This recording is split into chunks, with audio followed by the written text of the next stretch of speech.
Welcome to Samba Samba. Enjoy the video. In this video, I will show how to fix Toyota Tacoma air conditioner, easy method.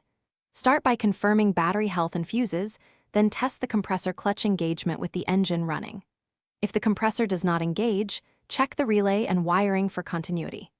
Next, inspect hoses and condenser for visible leaks or damage, and top off refrigerant only after fixing leaks.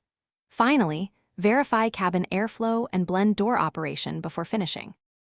To repair leaks, first pressurize the system with dry nitrogen and use a leak detector to pinpoint the issue. Remove damaged hoses or fittings and replace O-rings with new, properly lubricated ones to prevent future leaks. After reassembly, evacuate the system to remove moisture, then recharge with the specified refrigerant amount. Always follow safety precautions, wear gloves and eye protection, and avoid overcharging the system to maintain proper cooling performance. Thanks for watching so far, and please subscribe and like if you are finding the video helpful.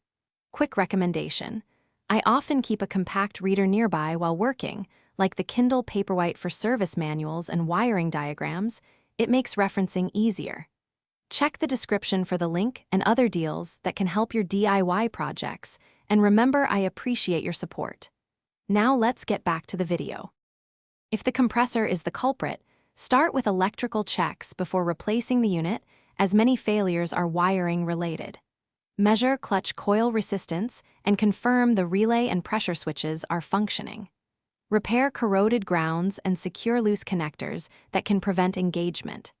If the compressor itself is locked or noisy, replacement is warranted. Match the replacement part to your vehicle specifications and follow installation torque values and refrigerant service procedures carefully for best results.